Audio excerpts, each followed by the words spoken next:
it's normally that if it's not working, you gotta turn it off and then turn it back on again. Thank you. Hey, let's hear it for the wonderful staff here at EXPO Chicago. And our wonderful ASL interpreters that are making sure everyone understands the crazy shit that's coming out of my mouth. Who has all been to a Zachary Levi panel before? Show of hands and woots. Okay, cool. So hands down. So show of hands if you've never been to a Zachary Levi panel. Lucky. You all get to get it fresh for the first time. So listen, guys, I'm a couple of are these little marks that tell me when I'm right? There you go. See, if I go past that tape right there, I walk off the screen. That's what happens. So these are my boundaries. And guys, we gotta respect boundaries, right? We gotta set and respect boundaries, right? Okay, cool. So listen, at my panels, sometimes I curse. I know there's children present. I appreciate their naivete and that they have yet to be subject to a lot of the words that might come out of my mouth. This might be a first time for them, and I apologize ahead of time. But I do work on it, I do. But also, I'm just a very expressive person, and I think the word "fuck" is very expressive. I think it can be a very helpful word sometimes. I don't think we should level it at people, but I do think it's a very, very helpful word in our overall vocabulary. So sometimes I curse, sometimes I cry, sometimes, because we get deep into these panels sometimes, guys, and we talk about deep things like loving ourselves, right? That's kind of the most important thing. Who out there's loving themselves? You guys feel like you're loving yourself? I need more people cheering for that. I need everybody loving themselves, because it's the most important thing that we can do in our lives. When you can love yourself more deeply, you can love everybody else more deeply, and then the world becomes really fucking groovy, guys. So I just encourage you to do that. In fact, right now, turn to the people around you and say, I'm so glad that you're alive, and I'm so glad that you're here right now. Tell everybody around you. It feels good, right? Now hold your own heart. Now hold your own heart. Hold your own heart. Close your eyes. Close your eyes. Hold your heart. Close your eyes. Repeat after me. I fucking love you, you beautiful person. There you go! There you go. So, as Megan mentioned, and for those of you who have been to my panels before, you realize I don't typically do a moderated situation, which is not to say that I don't love the beautiful moderators at any one of these conventions, but I find that and they ask me a lot of the same questions that any of you could ask me. And since I'm really here for you, I would rather talk to you. So, without further ado, we have these two mics you can walk up and queue up behind. Please know that a lot of you might ask me questions that I've already answered before, but I will still try to give you as much of that back as I can.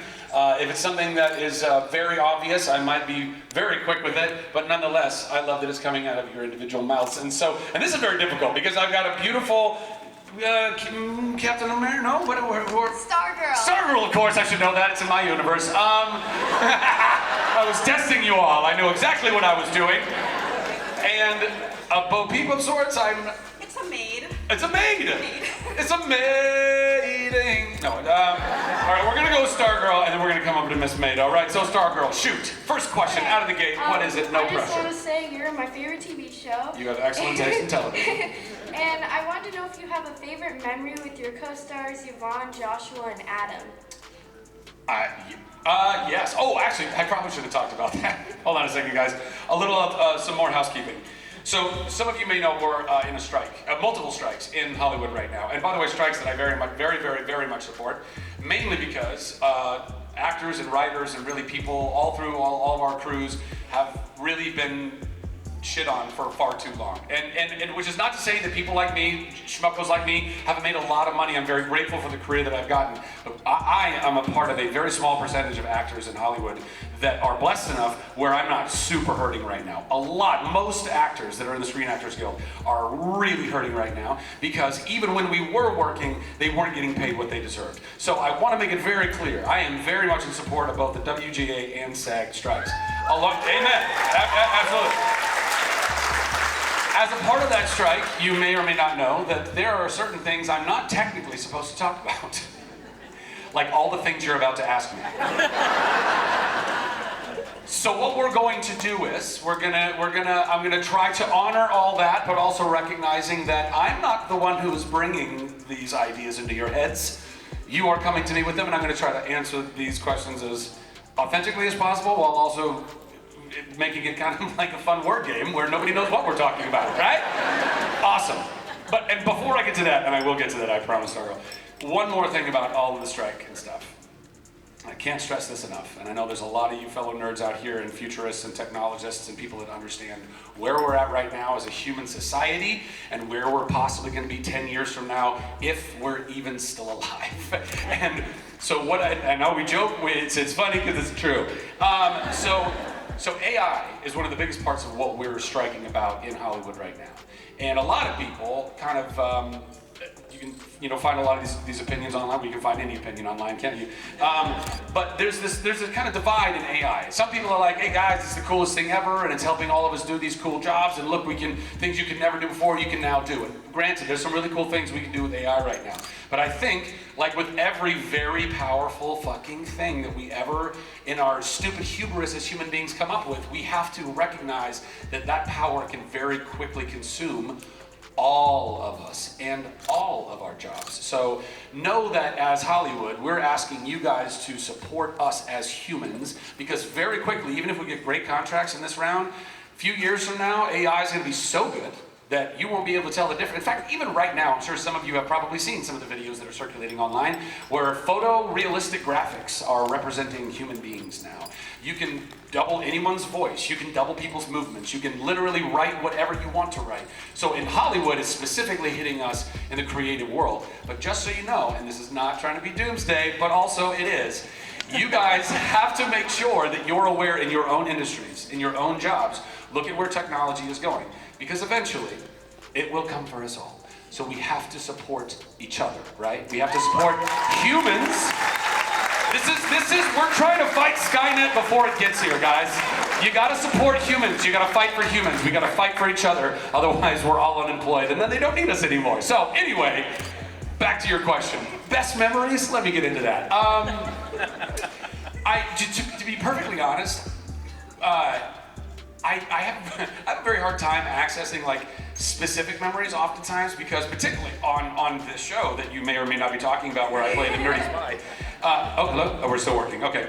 But that was 5 years of my life, and it was so hard fought. And we were like, it was both one of the most like euphoric things I've ever gotten to do, and also one of the hardest things I've ever gotten to do. And so some of the memories that I cherish the most aren't even like the happiest necessarily. It's like when all of us were so tired and it was 4 in the morning on a Fraturday, and we're like, what are we doing? But then we're like, come on guys, let's go. Like, what a cool job that we have. We get to go and play these amazing characters and go bring joy to people's lives.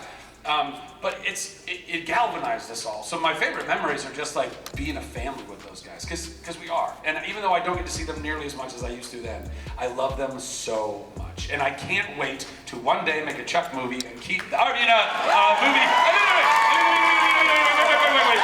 I mean, a movie about potentially a thing that you might understand. Okay, great, perfect. Little Bo Peep. Just kidding. Come on, babe. Well, hello.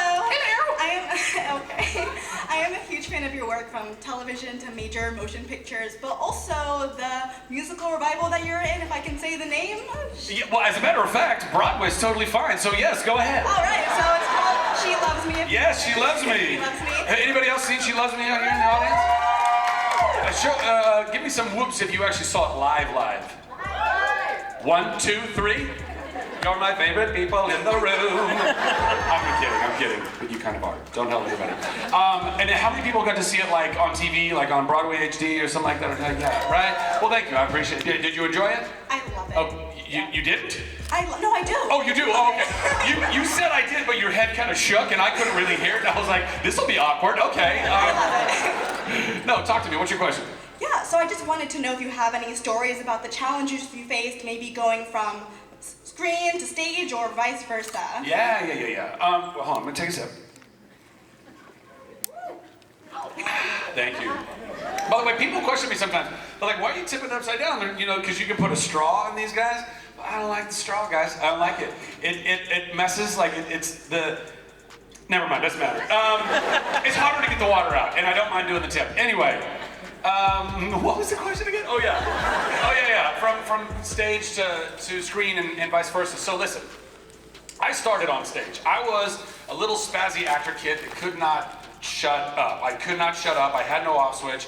God gave me this energy and desire to want to bring joy to people ever since I was a little kid. Because when I was like 4, I figured out, oh my gosh, I can intentionally make someone laugh. Like, because prior to that, before 4, we're always saying, you do something silly, people laugh, and you go, what did I do? What did I do? And then you try to recreate it, and it's just bad and bad and bad. But around 4, I was like, oh, I can intentionally make someone laugh. That's amazing, because I also knew at 4 that a smiling, laughing person felt good on the inside. And I was so stoked. I was like, this is a magic trick, and I never want to stop doing this magic. And so, theater has always been my first love, and I encourage everyone who thinks about going and being an actor, if you really want to be an actor, actors act. So don't sit around and wait to go be in film and television. Go and find a theater somewhere, even if it's a little one. I did like little, community theater was so much of my life, and I learned, and I was doing plays with optometrists, you know what I mean? Like people in their spare time, like doing the Fantastics with my buddy Bob, who was an optometrist. And it's like, what are we doing right now? You're learning and you're growing and you're doing it and you get to interact with people live. Like, this is why I love these so much, because I actually get to be around people that I love so much. And the energy, right? You can kind of feel the energy. Like you feel other people's energy, which is something we need to do more of. This is why we're all at each other's throats as a country and as a world, because we don't like our neighbor, because we don't see our neighbor. We don't know our neighbors anymore. And when we all gather in places, I can guarantee you that this swath of beautiful faces out here, that some of you feel very strongly about this particular thing, and some of you feel very strongly about this particular thing, and sometimes those things don't agree. But guess what we can all do? Sit down in commonality and actually just talk about certain things, talk about mental health, talk about entertainment, go and see movies together. How great is it when you sit in a packed theater with a bunch of people and you watch a movie? It's a way different experience than when you're sitting there on your couch, which is also very fun too. Also, this is not me promoting for the studios. Don't go and support them right now. But you understand what I'm saying? So for theater, I mean, that's been since I was a little kid, and I will always, always, always love it. And I love the live aspect of it. In fact, I've told some people today, another cool thing about theater is that you get to connect with the audience right there in the moment. So I know if it's working or if it's not. I know if people liked what I did or not. When I go and do Broadway, people come and they laugh or they cheer. Hopefully they do all of those things. And then oftentimes they'll come to stage door, which is like kind of like where all the actors leave after a show. And I'll go out there and I'll sign autographs and take photos and stuff like that. And I get immediate feedback. It's an immediate feedback loop of, am I doing a good job?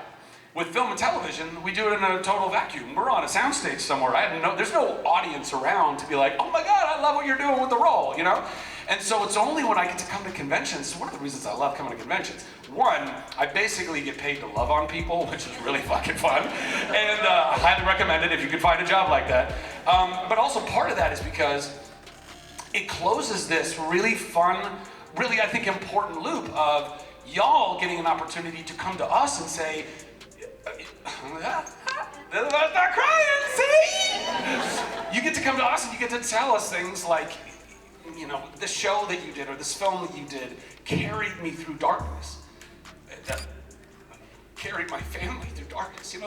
Like those things, being an actor is super fun, but the fact that I get used to help people is like the way coolest. That's like way cooler than anything. So anyway, those are some of the differences between theater and film, and I love them both. They both have their challenges, and they both have their, incredible blessings in my life. Yeah. Thank you. Thanks.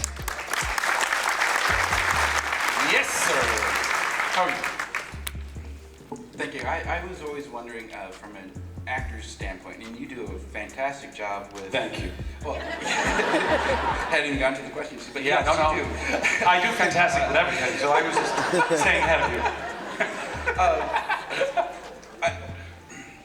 With creating a mood or actors, in situations like, for example, that television show that you did for 5 years and you have a best friend, Mr. Gomez.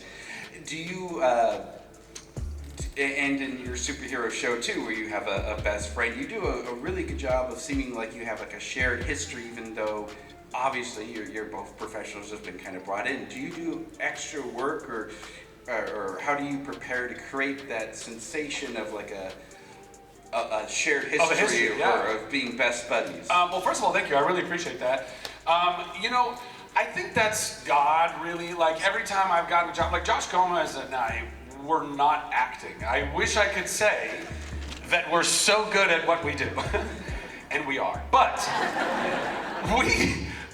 we were cast as ourselves. I brought my Xbox to work, and we would, like, literally we were shooting the pilot of the show that you were just referring to, and we were shooting the pilot in this electronics store, and it was a real electronics store. We built the store that we worked in, the more permanent version of that later, but in the pilot, you can tell it's a different store, a real store. And they had all the lineup of all the TVs and everything, and we were going to be shooting at this place for a couple of different nights, and Gears of War had just come out, and I was like, we are sawing people in half all night, my friend. and Josh and I were so about it.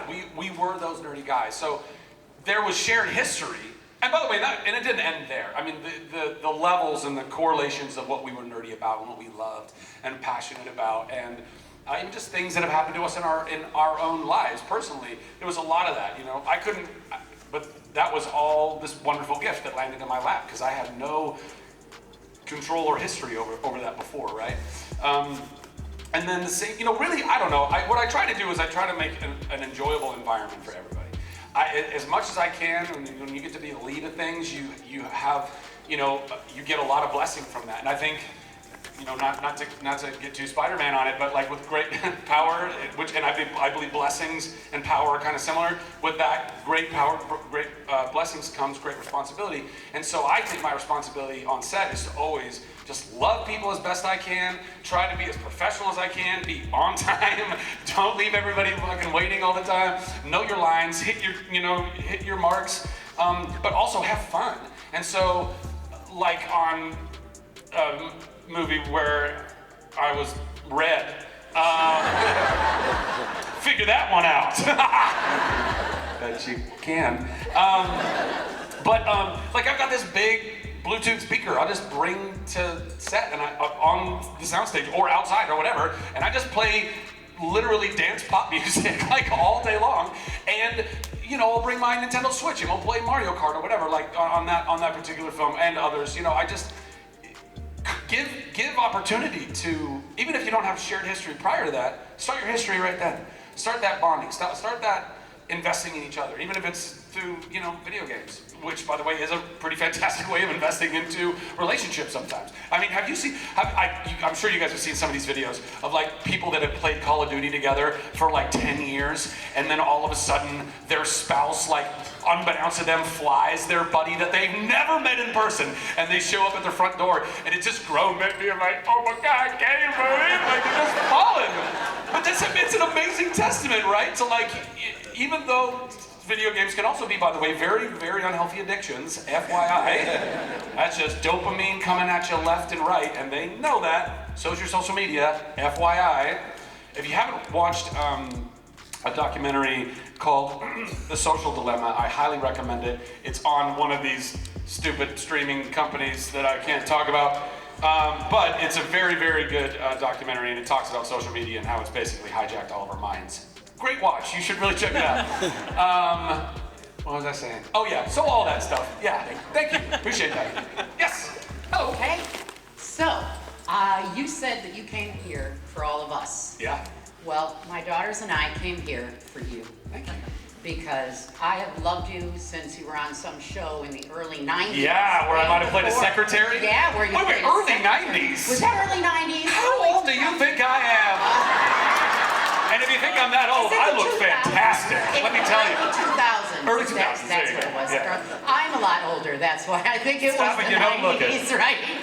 So I just want to say that I don't know so much that I have a question for you, but I think it's amazing that you're doing what you're doing here, that you take the time out of your schedule to stand up there and ask, you know, let all these people ask you questions, take pictures with you, give autographs to people, and give them an opportunity to just say, you know, hello, I love you, you're phenomenal. Sure. And in case everybody in the audience doesn't know, he is an incredible triple threat, what we call in acting. So he's Video games. No. Juggling. No. Singing, dancing, and acting. You're right. Anyone that doesn't know. You're right. Yes. I am. Well, thank you. I appreciate that. I see Oh dear. the light. Oh dear. Oh dear. And it's like No. fog has lifted. Not gonna do it. But he can't do it. He Thank can't you. do it. Thank you. I appreciate But that. just in case you didn't know, and so the one thing I'd like to ask is, Yes. what do you do in your free time to relax? Maybe besides Sometimes, video actually, yeah, games? sometimes. You know, it's interesting. I mean, I definitely recognize that through lots of therapy that genuinely, at least in my life, and I would encourage anybody else out there who loves video games, maybe take a look, just a little bit of a look, into how much that might be self-medication. For me, video games has been a huge form of self-medication for a really long time. Now, not to throw the baby out with the bathwater, because I like babies, and Yes.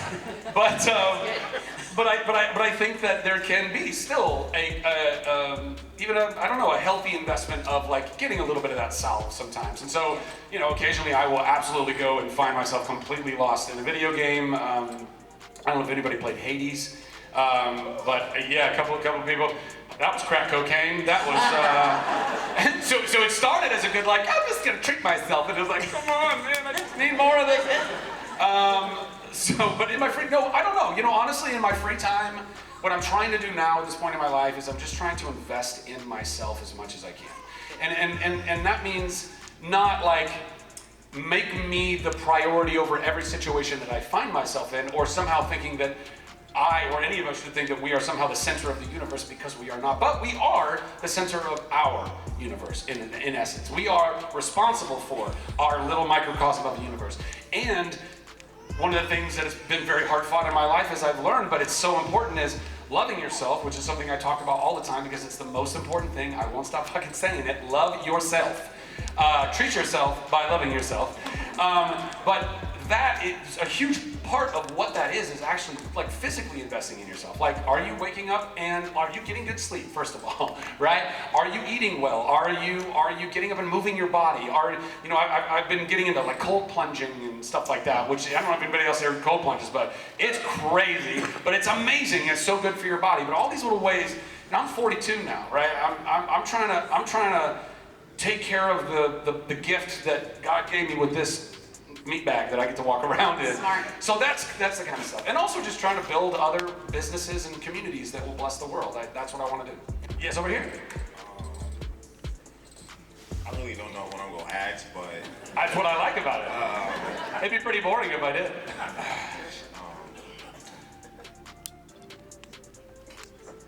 okay. You got it. All right. You got it. My question to you is, Yeah. who is your favorite wrestler turned actor? Favorite wrestler turned actor?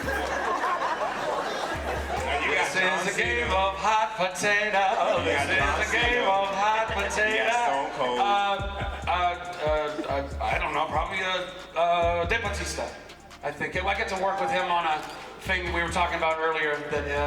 And he's such an incredibly kind soul. Like so much great work ethic and so much kindness in that big burly man of his. And so yeah. You ever hit rock bottom with him? I'm sorry, what? You ever hit rock bottom with him? If I have a what? Have you ever hit rock bottom with him? Oh, hit a rock bottom with him? Yeah. No. All right, thank you. I guess me asking what that was probably 4 times should have, yes, but yeah, no. But thank you, appreciate the question. Yes, over here. Hi, I really appreciate your work that you have done over the years. Thank you. My question to you is, if you could be any Disney Broadway production, what would it be, and who would you want to play? Well, so here's the thing. So I've had people coming up to me for years now because there's always been like these rumors of, oh, will there be like a Tangled Broadway show?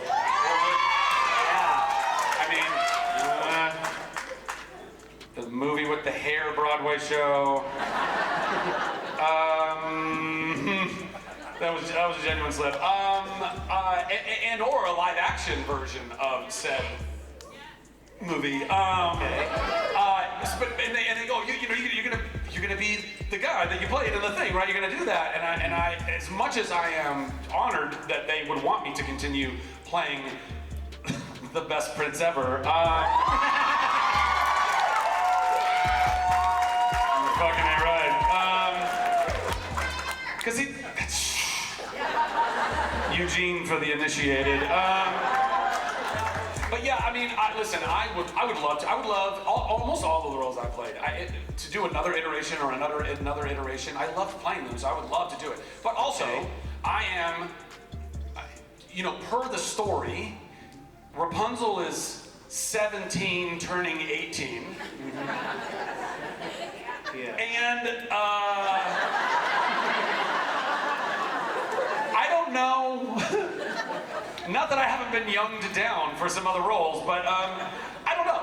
Like, there was a rumor that Florence Pugh, so there was this thing floating around the internet, I just saw it earlier, actually, somebody sent me that Florence Pugh would potentially might play the role of Rapunzel. And if Florence played Rapunzel, maybe. Which would also be a trip, because my real last name is Pugh, by the way, it's P-U-G. My name is Zachary Levi Pugh. So you'd have a Pew Pew in Tangled? Come on! I mean, the movie? So that would be really fun. But from a story perspective, I'm not 24 Well, I'm 24. anymore, so you should play it. This is what we're getting. Thank you, sir. I appreciate the question. Thank you so much. I appreciate your work. Thank Absolutely. you. Appreciate you. Yes, over here. Hello. Hello, how are you? Really well, thanks. That's not my question. It didn't have to be. No. It's kind of a two-part question. Okay. First Well, question. three-part now, but okay. Good point. First part is, it's a philosophical question. Love it. So this Bring it. has nothing to do with the whole SAG situation. Love it. Perfect. If people learn from their mistakes, why are they afraid to make them? And what's your love language?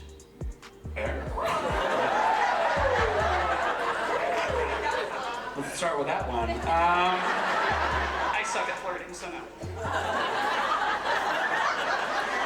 What was that? Was that you? Did somebody hear a voice right now? Was that you? What was that? It was me. What? I didn't hear it, but apparently it was hysterical. So we'll start with that one, because that's easier. So, of the love languages, I think that you're referring to, those 5 love languages. Book by Gary Chapman, yeah. What's that? Like the book by Gary Chapman. Yeah. So I think physical touch is probably number 1. I think that that's partly because if you can hold hands with somebody, even if you're angry with them or something, as long as you got a connection of like that, everything's gonna be okay, hopefully, unless it's a super passive aggressive handhold. So that's probably number 1. And then quality time, and then acts of service, and then words of affirmation, and then gift giving, probably in that order. Excellent question. And then what was the first part again? If we all learn from our mistakes, If we learn from our mistakes, then why are we afraid to make them? why are we afraid to make our mistakes if we learn from them? Well, I think that, a couple of things. One might argue that maybe you haven't learned from them if you're still afraid of them. So that could be a way to unpack it. But also, I think that you can learn intellectually. You can make a mistake and you see the ramifications of what that is, and you can see, oh shit, I did X and now here's Y. So you can learn it intellectually, but you're still not fully metabolizing it emotionally, so therefore you're kind of still stuck in that. And by the way, I might even go so far as to say you are going to continue to self-manifest that in your life the more afraid you are. It's like, skiers that go in like these crazy tree runs where you're just barely getting in between trees, right? The best ones that do that, they never look at a tree. They're never looking at the trees to get between the trees. They are looking at the between and staying in the between. And similarly, if we are looking at and fearing these trees that are coming at us, these things that, lessons that we have or haven't learned or whatever it is, if we're sitting there and fearing it, you're drawing that to you. I think energetically, I kind of think that's how the universe works. So, yeah, does that help? Yeah. Word, cool, love it. Love the philosophical questions. Yes! Hello, Blondie. You can bend that down. There you go. You're like, Chevy, yes, if I could just ask one question. I've had this question written down for months, and I'm sorry if it's already been kind of talked about. All good, don't worry about it. In today's world, there is so much self-deprecation, and many people don't know how to show themselves love and grace. So I wanted to know, as like a way to encourage other people do the same thing. What is your favorite thing about yourself? Or in other words, what do you want people to remember you for? And not just like for the roles you play, but like you as a person. Is it really amazing?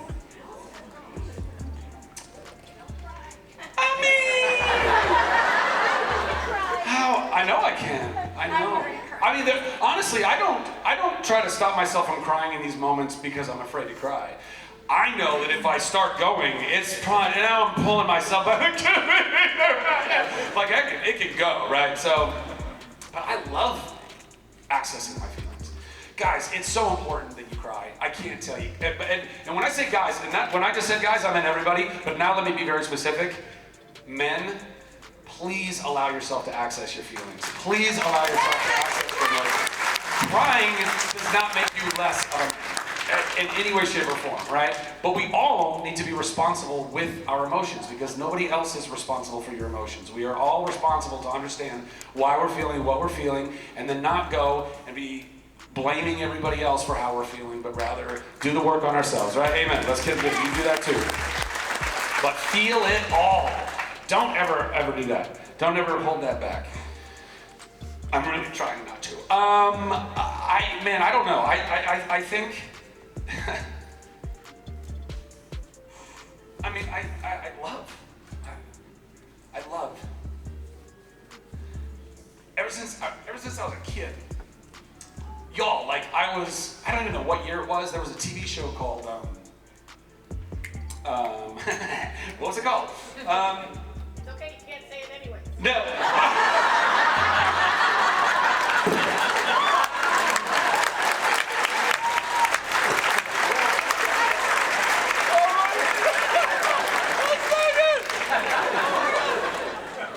How do I follow that? Life Goes On, I will say it. There was a show called Life Goes On. It was in the 80s. And it was a show, it was like a family drama, basically, and it was the first time an actor, as far as I know, I might be wrong, but there was an actor, and he played the role of Corky. He was like one of the first actors that had Down syndrome, actual Down syndrome, and he was like the star, basically, of the show. And it was kind of about this family that had a child with Down syndrome and a daughter who didn't, and like what were all their lives like, and how did that impact their lives and whatnot. Now, by the way, I have a nephew, a little wonderful nephew that has Down syndrome, so the connections to all of these things are really incredible, but I'm watching this show. I have no idea what year it was. I was definitely sub 10, 7-ish or something like that. I don't know exactly the year. But we're over at a friend's house, me, my sisters, my mom, her friend, their kids. We're all watching this TV show. And I am watching Corky get bullied at school. I have never, by the way, I'm still in elementary school. I don't even understand what the horrors of middle school would end up being, and even in high school. But I understood it all. I was like, what is happening? This is, as you probably have witnessed in your life, people with Down syndrome have a tendency to be the most angelic, non-judgmental, loving, like all with everything in their hearts.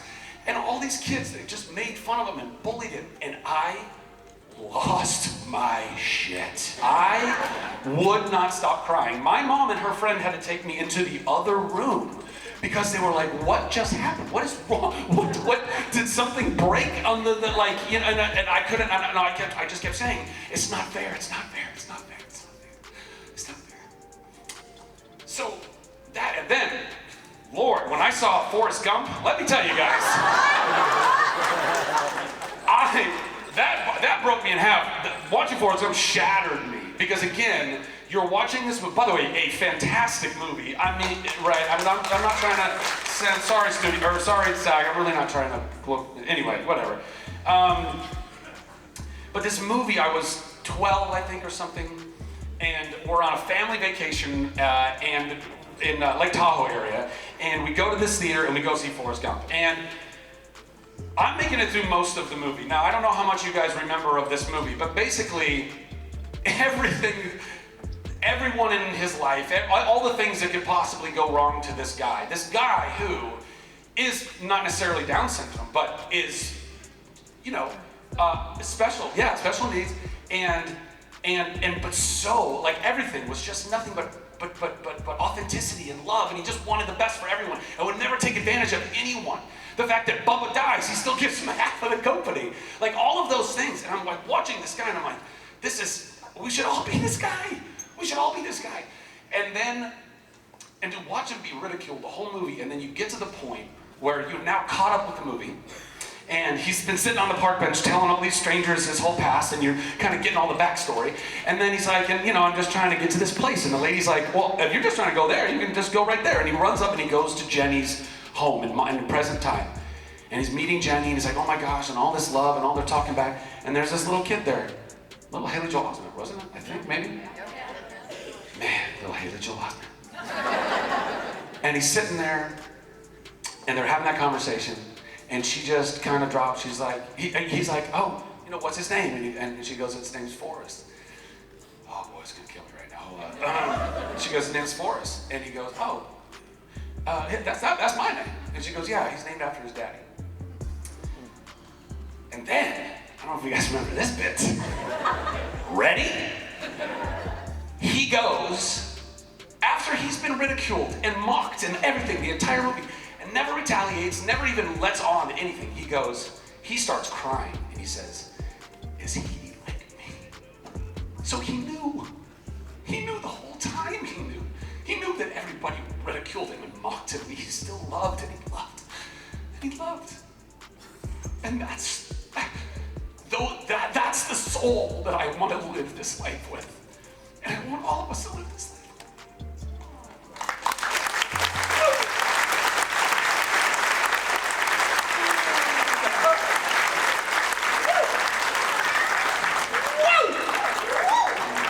Thank you for making me weep. No, I love it. No, I love it. Thank you, and I love you. And keep loving yourself. Okay? All right. Yes, sir. 5 minutes. Ooh, sorry. Guys, I'm very verbose and tangential, as you've noticed, so sometimes these answers are long. Continue. That was very deep, a little hard to follow. I appreciated it. I appreciated the person before me. I didn't get to bond with you on the love language question. But just a lot of great questions have already been asked, but I would just like to know maybe something that you look forward to as a dream project, something you would look forward to doing. I know we have to be respectful of the strike. No. Or even individuals that you would like to work with again, or that you haven't had an opportunity to work with, you'd like to work with. Sure. Well, I'll tell you what, I'll answer the first part of that, and I'll talk about it not in the form of like specific projects, but like meaning movies or TV shows, but a project of mine that I've been trying to do for 20 plus years now is listen, all the things that are going on in Hollywood right now, this is not new news. The way that all of these relationships have been playing out for decades and decades and decades have been very obvious to a lot of us and a lot of people, right? But everyone just kind of like in all industries, everybody's just kind of like, well, that's the way it goes, right? Well, if it ain't broke, don't fix it. Well, yeah, it's not broke for the people at the top. It's never broke for the people at the top. But it's always broke for everybody downstream of that.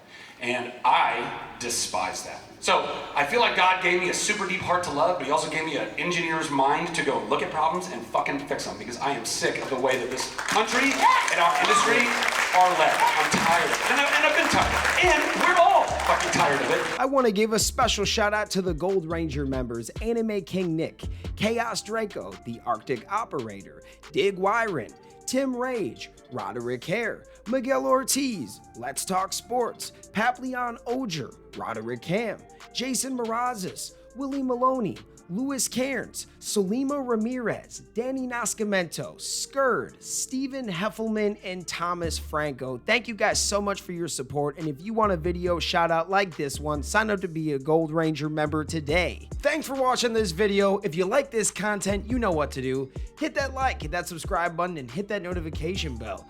You could also become a member. Please join the fan club support team right now. We have a Blue Ranger power-up and a Gold Ranger power-up. This is an awesome way to talk with the fans. Join a fan club official chat group. You can also be featured in our videos. At the end of the videos, I will shout you out. That's if you get the Gold Ranger Power-Up membership. Go check it out. Go support the fan club. We love you guys, and thanks for watching. Peace. Hi, we're Bulk and Skull. We have been requested by the fan club to say something funny.